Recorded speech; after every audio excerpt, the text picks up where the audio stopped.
Welcome to the Foul Front Outdoors Tales and Tips segment, where we bring to light the heart of hunting through shared experiences and lessons learned. By talking with real hunters, both new and old, to preserve and share part of this passion that we hold dear, not only to entertain, but also to educate. So listen up, because this is Tales and Tips, and you're on the Foul Front. This week's episode is brought to you by Dive Bomb Industries, the fastest growing, most affordable decoys on the market, with unmatched customer service. Visit them online at divebombindustries.com, on Instagram or Facebook at Dive Bomb Industries. Or go ahead and give them a call anytime, 7 days a week, at 314-322-7468.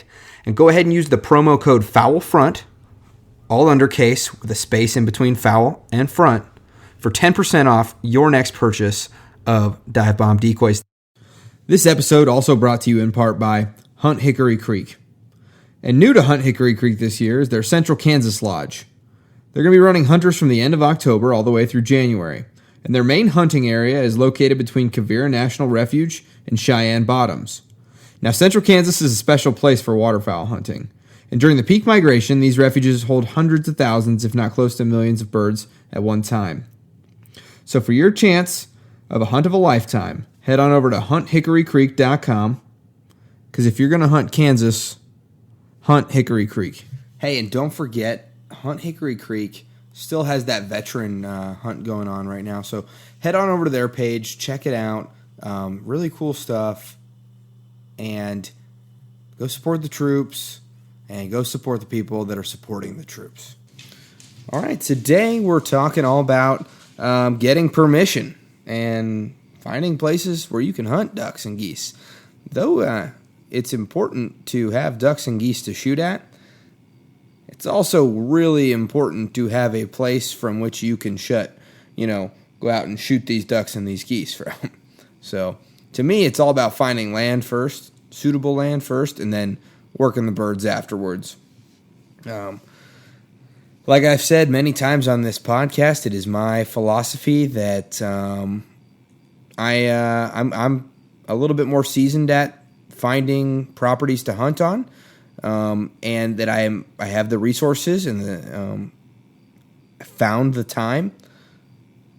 I'm going to alleviate some of that public land pressure, and I'm going to go find some private land to hunt on. And to be honest with you, I love hunting public land, but it's pretty awesome being able to roll up, half an hour before shooting time, throw out your spread really quick, go park the truck, and hunt. And don't get me wrong, the allure of racing everybody to the local public spot is still fun sometimes, and it's, mixing it up out there, because that's, there's something to be said about that for sure.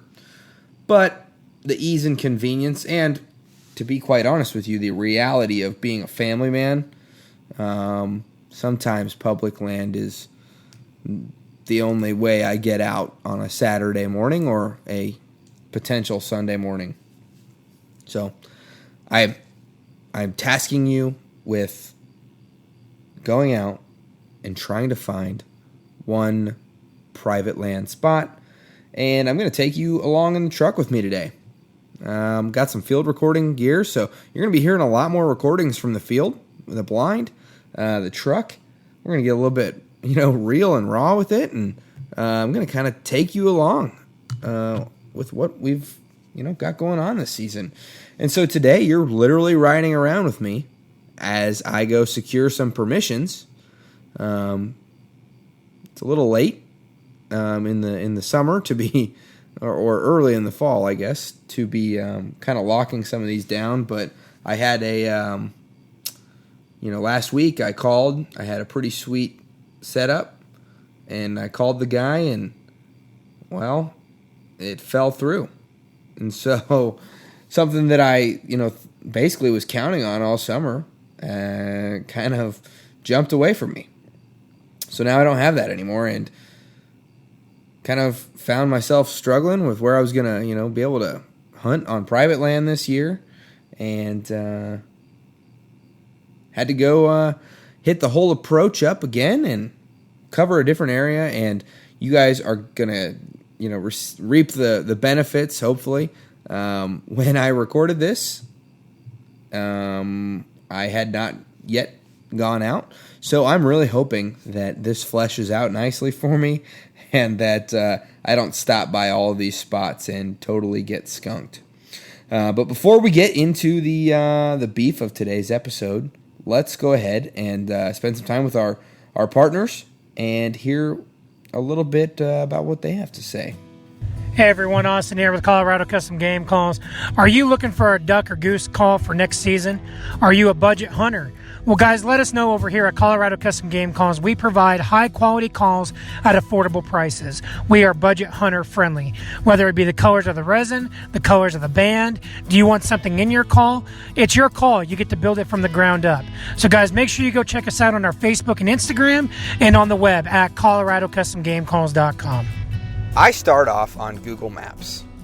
I have an onX Maps subscription as well, but I start off on Google Maps because it's just a little bit more custom and I can do it from my desktop, and I like the color coding system, and I already have a huge database of mapping in there. So yeah, anyways, go make your own map on Google Maps, and then I go through and I scour and I find every single water source within like a 20-mile radius of my house. If it's bigger than someone's backyard pool, I mark it. And I mark it in 3 different ways. I've got I either mark it with a green pin, a blue pin, or a red pin. Green pin means that like this is a primo spot. I really want to hunt here, and I would be happier than a pig in crap if I got the permission to hunt on this place. Blue means it's a little less desirable than the green pins. Maybe it's at the very edge of my radius, or maybe it's for whatever reason it doesn't look like a great duck spot. It's a very small pond in a big open field or something like that, which is not a bad thing. Did you know that tagging migratory game birds after you harvest them is a federal law? Did you know it's being enforced in all 50 U.S. states and Canada?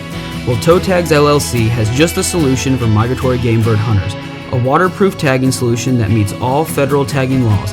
With several options of tags and custom tags available, this is perfect for all hunters. Whether you're an outfitter or a weekender, for just a few cents a day, you can ensure you're in compliance with the law. Contact Toe Tags LLC at www.toetagsllc.com. Hey, I want to tell you about a hunt logging system that my friend Elliot from Freelance Duck Hunting has created. It's a site called Freelance Hunt Stats. At Freelance Hunt Stats, you can record information from each day's hunt, which allows you to remember what took place each day, and it also helps you improve your future hunting success. It's easy to use, it tracks game totals, weather patterns, shooting information, bird averages, and a lot more. So go to freelancehuntstats.com and create an account to start logging your hunts today. Hey guys, thanks for continuing to listen. I know sometimes advertising can get a little annoying, but these companies are awesome, and they really do help put this show together, and without them, a lot of this stuff really wouldn't be that possible, or I wouldn't be able to do this episode literally today. So, here we go. But it's not as good as the green spots. And then the red spots are places that are, it's a pond in someone's backyard, or it's right next to a busy road. Now, don't get me wrong, I will hunt next to a road if it's like a back road, but I generally don't like hunting on a road with lots of traffic. One, it scares birds off. Two, I don't want to have to worry too much about, I always have to face my back to the road, so I don't have, I'm not spraying cars or anything like that. And then obviously hunting regulations. So yeah, that's kind of the way that I mark them. And then I go through on my onX maps and I find the landowner names. And from there, I do the first and last name of all the properties and kind of work my way out from closest to home, all the green pins at least, and kind of work my way out.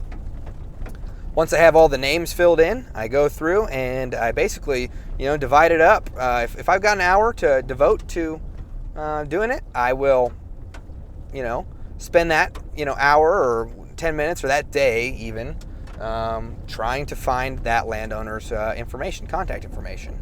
And the contact information that I care about is a phone number or an email, or ultimately maybe their house, their address. So the way that all works out is I just Google them. Like I said, I just Google them and I try to find their phone number. Now, a lot of times people will have corporations or business entities will own these properties, and which is really nice because then you can contact that company or that person through their email address, because quite frequently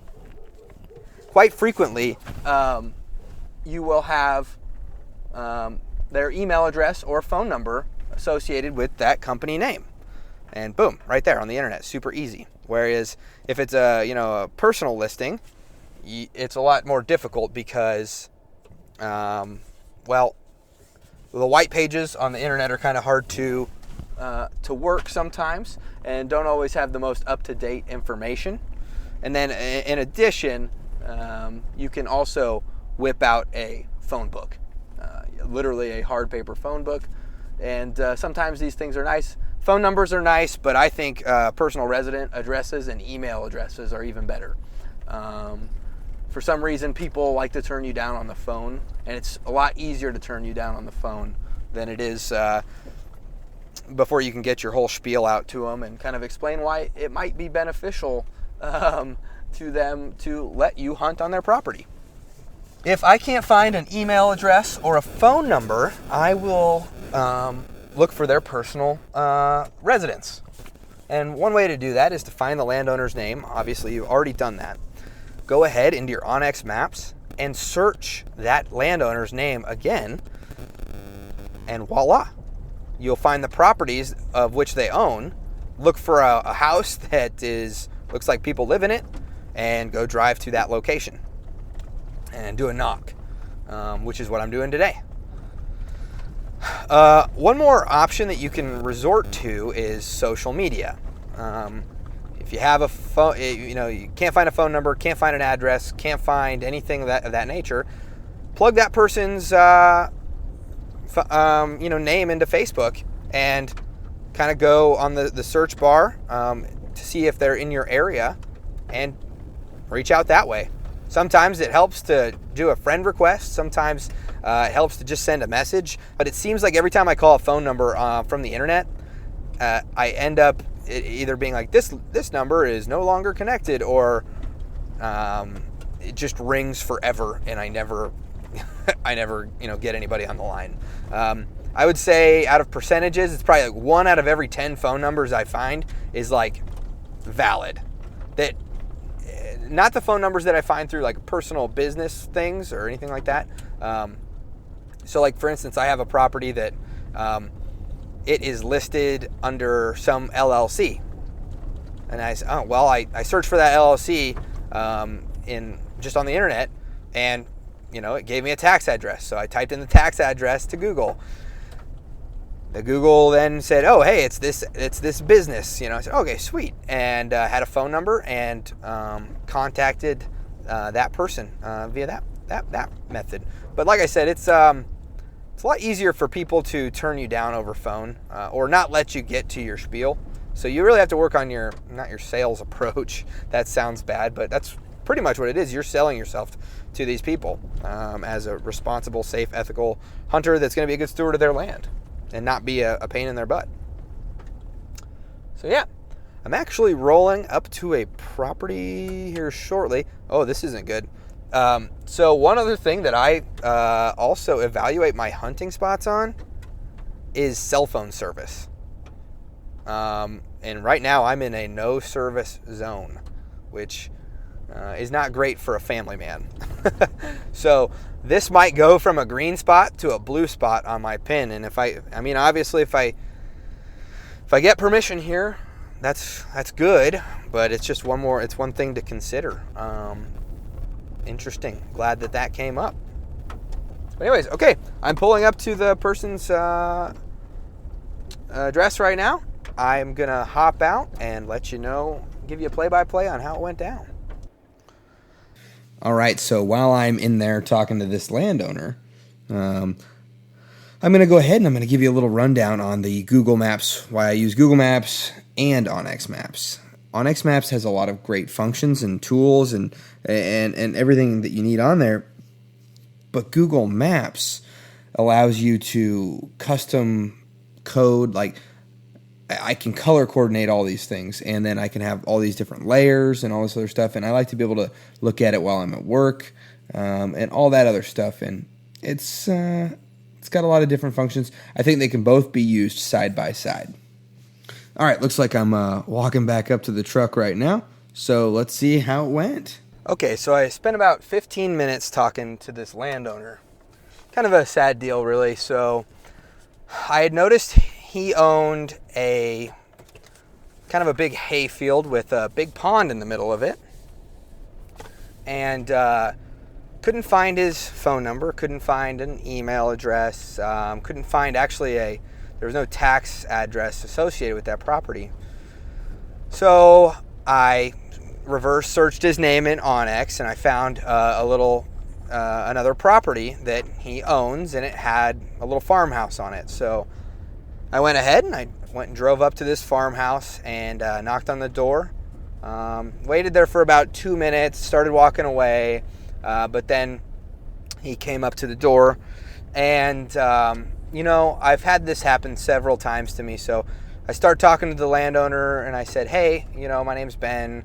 I'm new to the area, and I'm trying to, look for a spot that's kind of close to my house that I can do a little bit of waterfowl hunting on, and it's not far from my house because I'm a dad, and I don't, I'd like to have someplace close to hunt." And then I told him, I'm an ethical, responsible, safe hunter that would take care of your land. It's an extra set of eyes out there, and the house is kind of run down, and he was an older gentleman, and it was just very blue collar, he's just kind of listening to me the whole time, and I tell him, "Hey, if you need any help around here, I got a strong back, I have a truck, I've got tools, I can do whatever work would deem necessary." And he says, he basically talks for the next 10 minutes saying, he's got hunters that hunt out there, but they don't hunt ducks or geese. They hunt deer, but he hadn't talked to them in 5 or 6 years. Didn't necessarily, know if they hunted out there or not. And I showed him which property I was talking about because I didn't think that there couldn't be any good deer hunting out there because there's not, very many trees or anything like that. And he said, "Yeah, that's the one." And I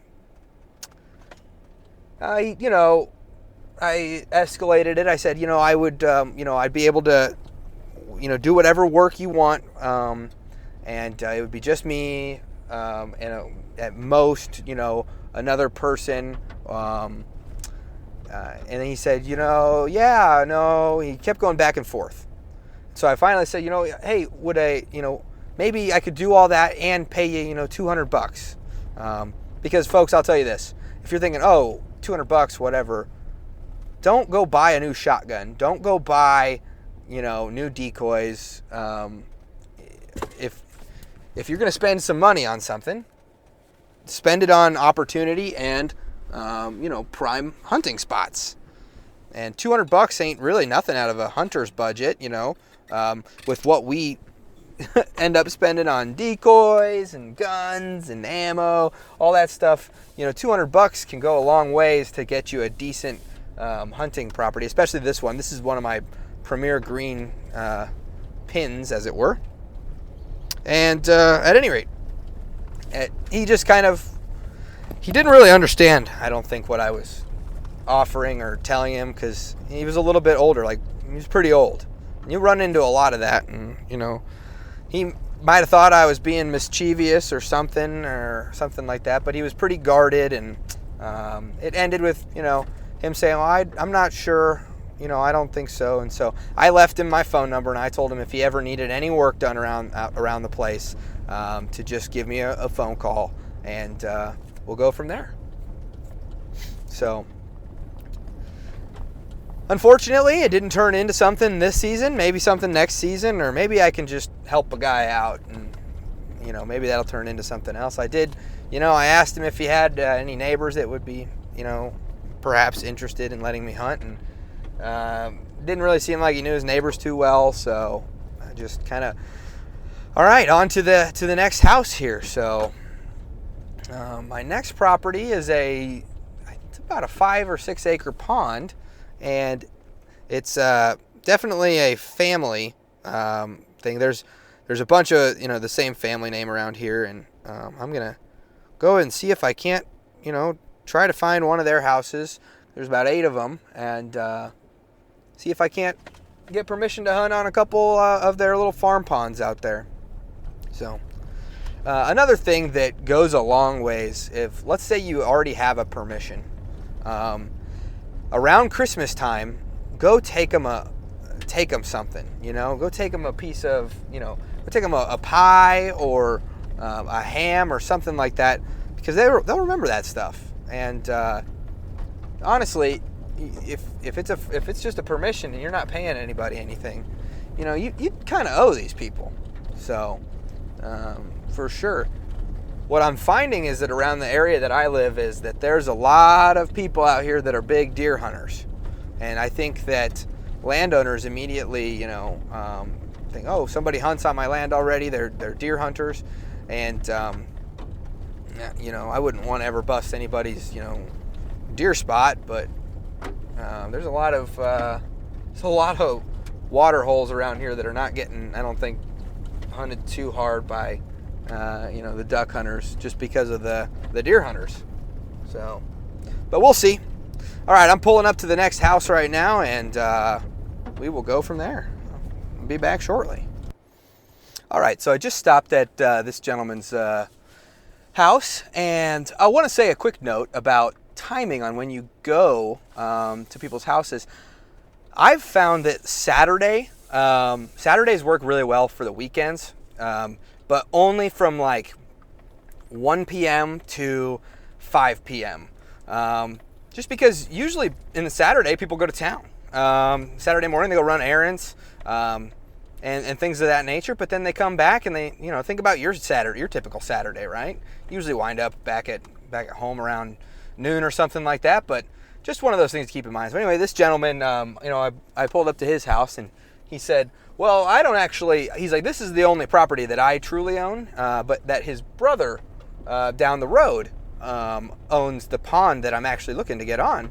And so we had a nice little discussion about, the rain and kind of the history of how his family used to own most of the ground that I'm driving in right now, and that they had to pay for the roads or something or another that cut through their properties, and that's how they segmented them up, I guess.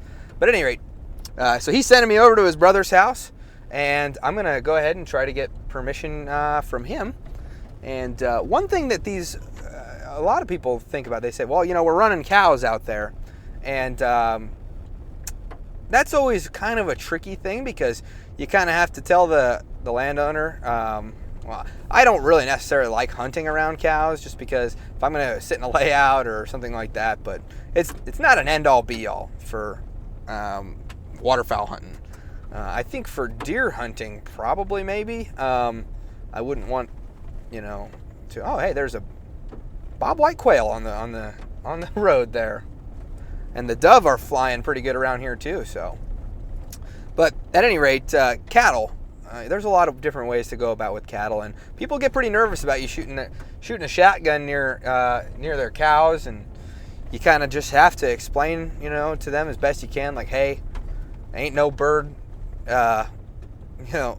me shooting at a bird is not worth one of your cows, and I definitely understand that, and I'm already indebted to you for being on your property and you letting me hunt out here, so I'm going to treat your property and your cattle as if they were, not even as if they were my own, better than that probably. So, okay, well, rolling up here, I can actually see the pond. Unfortunately, it's about, I'd say the pond that I want to get permission on is about 600 yards away from this particular house that I did not see on the map. So, I don't know. This might be a tough sell. So, all right, we shall see. I'm going to pull up and I'll keep you guys informed. So I think I've said it a couple times before. Just because you can hunt somewhere maybe doesn't mean that you should hunt somewhere. All we have is our reputation and essentially how we portray ourselves to the community. And so there's a lot of spots where I'll drive right past it and kind of nod it off because, well, it's not a good look. It's right across from a neighborhood where there's, 20 houses. And even though it's completely legal, and I'm sure I could probably kill some geese in that field, I'm going to probably be interrupting some people's lives and waking them up in the morning with my shots. And especially when it comes to these farmhouses, if it's pretty close to their farmhouse, like, don't be a jerk. They probably are going to just look at you and say, really? You want to shoot birds while I'm, potentially on my only day off that I'm taking? Anyways, just be cognizant of that, and it'll go a long ways, especially when you're selecting things. And maybe, you don't ask him about that pond, but you ask him, hey, maybe you have some neighbors or something that might be interested. And he said, well, heck, I got this pond half a county over. Instead of saying, hey, can I please hunt in your backyard? And you approach them a little bit more sanely or with like a more reasonable offer, they might have something to help you out with. But all right, let's see how this next one turned out. All right, so he wasn't home, but his wife was there, and she let me know that they have family that hunt it, which is always kind of, you never know if it's going to be like, yeah, family hunt it. Well, how frequently do they hunt it? Is it once a year, twice a year, something like that? So you don't ever want to be kind of a jerk and ask that, but it is always a little bit frustrating to, try to find that out. But at any rate, so she let me know that probably not worth it, and that she also told me that the neighbor to the south, which was the pond that I thought we were talking about, does not allow anybody to hunt. And yeah, so one of those things that I'll probably still go ask that guy, but I'm going to put it at a low priority right now. But so right now I'm trying to find, she did send me over to another house, which is always nice, but I got my plan. I should probably stick to it. But at any rate, I'm going to hit the old Onyx maps here, and I'll be back with you guys shortly. Oh, actually, you know what? I'm pulling up to this house right now that she was trying to tell me about. So I think I'm going to give it a go, perhaps. So I'm going to first check out the property that she was telling me about, this person, and figure out why they're not on my hit list here, to try to figure out who they are. So when I'm going out to, these properties and talking to these landowners, I want to kind of give you a, feel for how I'm approaching them. So I'm going to kind of, I couldn't record any of these conversations because, one, that's illegal. Two, it probably wouldn't work well for me to just shove a microphone in someone's face and say, hey, can I hunt on your property? Which is what I don't do. But anyway, so I walk up and first thing I do, I say, hey, my name's Ben. Then I give myself a little backstory. Maybe you've lived here your whole life, blah, blah, blah, and you're just getting into waterfowl hunting, or what it is. You have a unique sales pitch for who you are. And mine is like, hey, I'm new to the area. I'm a dad. I'm a good conservation-minded guy. And I am different than these dudes that want to knock on your door in the middle of the night, or show up and basically have you give them permission. I want to earn your permission. So I say that straight up, just like that.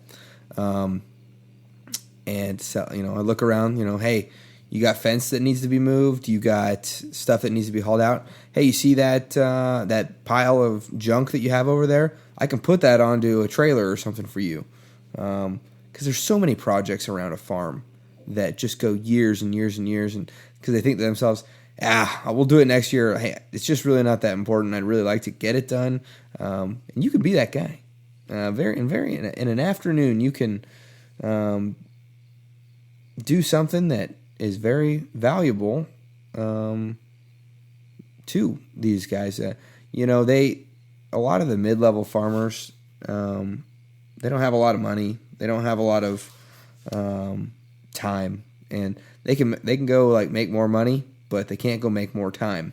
And so anything that you can do to help them save some time or knock some task out that they've just been meaning to do forever. I mean, you know what it's like when you I got a room in my basement that I just dumped all my bags out into, and though I don't see it every day and it doesn't bother me every single day, it's in the back of my mind that there is a room in my house that is extremely messy, and it bugs the heck out of me. So maybe you can alleviate, find a project out there that they need done, but pick a time and tell them, hey, you can utilize me from this time to this time, or you can say, hey, next time, during the harvest, let me know. Call me, give me a call. Because to be honest with you, these guys are letting you hunt on their property that's probably been in their family for a very long time. They've had a lot of hunters come and go. They've had a lot of people come and go. There's a lot of good times and bad times that farm has seen.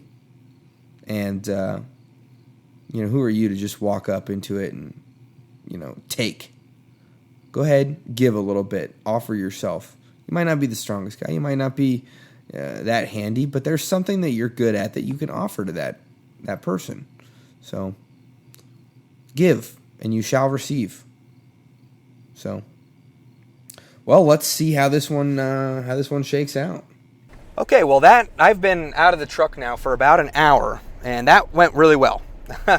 I'm really glad she told me to stop over there, because I stopped over there, and the guy had a pond, pretty nice little pond, and actually quite a few cornfields, and we talked for about an hour, and now I got permission to hunt out there, and so that just kind of goes to show you that you don't ever overlook or overestimate something. So I got another spot. Actually, I'm looking at a group of resident geese right now circling around that pond. So that is interesting for sure.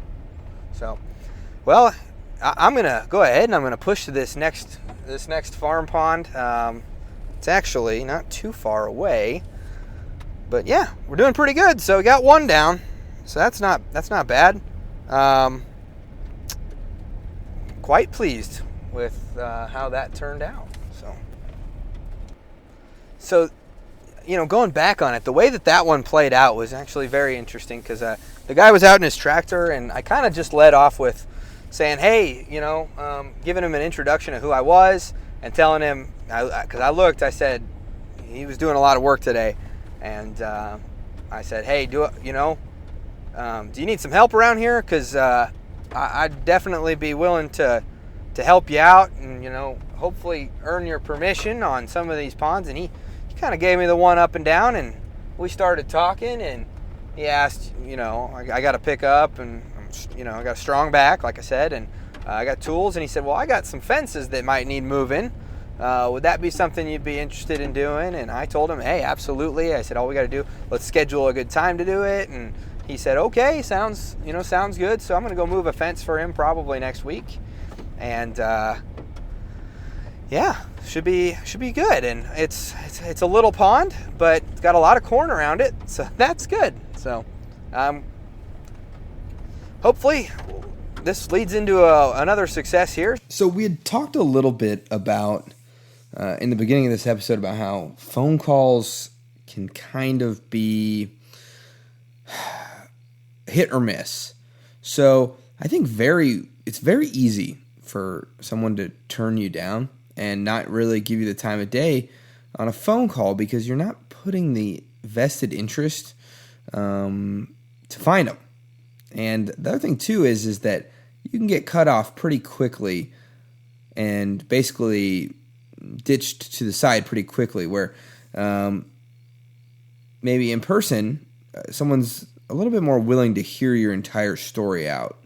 Another way, though, too, is getting into a little bit about Facebook and a little bit emails. It is really nice to be able to, if you can find these people on Facebook and you know that they're kind of active on Facebook, they can be super helpful. So you can lay out your entire story to them. So no one's going to just stop reading halfway through. Well, I mean, I guess some people could, but usually the people that are active on Facebook, the landowners that are active on Facebook, are not going to just not read through your whole story. And you can really lay it out there for them, and they can get the whole view and get everything they need to know to make a decision about you, which can be really nice. Another thing too is it's the rules and numbers. You can just, if you have enough Facebook names, you can blast out, 20 or 30 Facebook messages to different landowners. And statistically speaking, you're going to come back at least with one property. I know that last year I think I sent out about 20 or 25 Facebook messages because I wasn't in the area yet. And it was hard to come by the emails, and the phone calls were not working out for me. So I ended up, I hunted down, 20 or 25 of these people, and I got 2 permissions out of it. One really panned out to be something. So, like our buddy over at Hunt Hickory Creek, Chase, says, it's the rule of 10. You got to ask 10 times to get one. So, and I think on Facebook you have to ask about 20 or 30 times to get one, and perhaps even email. But just keep plugging away. It's a numbers game. You'll be fine. You're going to get rejected a lot. But be an honest and genuine person that has something to offer them, and you'll be just fine. So, all right, let's see how this one's shaked out. So what I'm finding out more than anything is that, at least around here,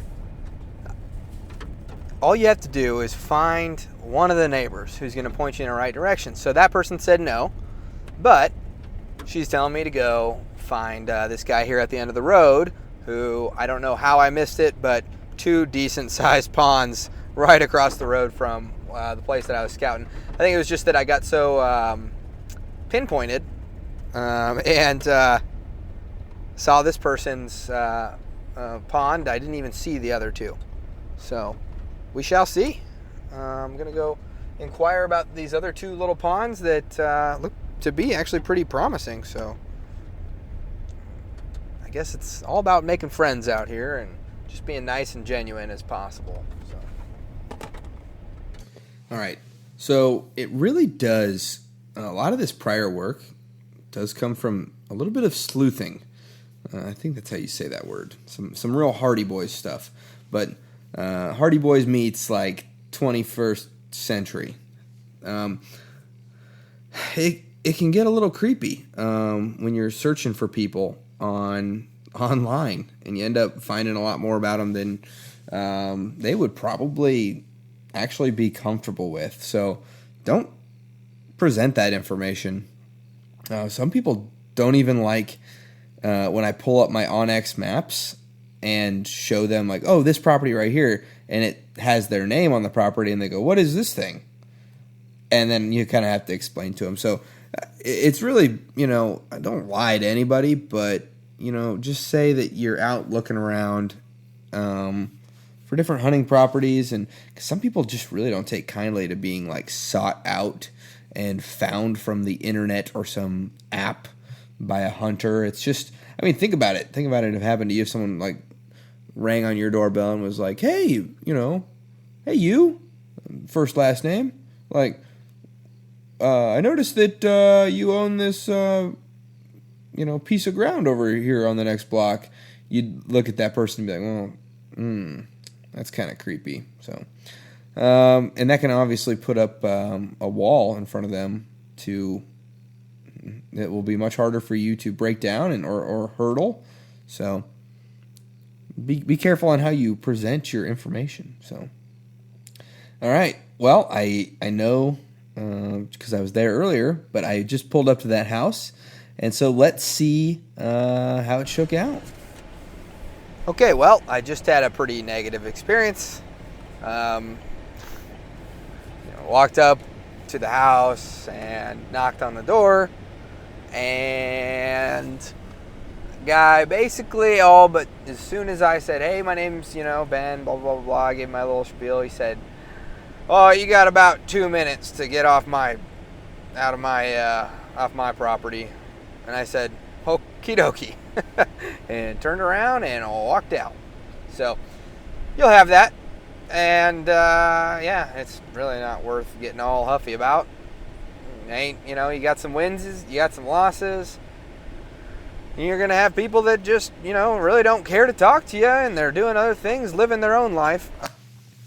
Another thing to consider when you go to these places is to maybe have something written up already, typed out, that is a permission. Hey, so-and-so gives permission to so-and-so to hunt waterfowl and geese from this date to this date on this property, blank space, property, and is, authorized to bring 3 other people with him, and it is a, shotgun only type of thing. Because what that does is, one, if you run into any issues with any other hunters out there that are perhaps poaching or said they got, permission or whatnot, you can ask the landowner, you can say, hey, if someone doesn't, sign these kinds of things with you, like, I'm trying to look out for your property, and so what's the protocol? Do you want me to call you if they don't have a slip like this, or, what's the deal? Also, what it does is it protects you for when the game warden comes up and, tries to figure out if you got permission on this land or whatnot. You don't have to go call the landlord or anything like that, or not the landlord, the owner or anything like that. You just have it right there, and it's like, oh, okay, well, this is legit. Sounds good to go. And it's not like a contract or anything, but you obviously have to watch who you present that to, because some people are much more receptive to it than others. Other people, look at it as like, oh, so now you think that you got, rights to my lands, and when it's really just like, no, I'm really just trying to save you some time on a Saturday or Sunday morning from a game warden calling you, and or having to deal with people that are coming onto your property that you don't want there, and things of that nature.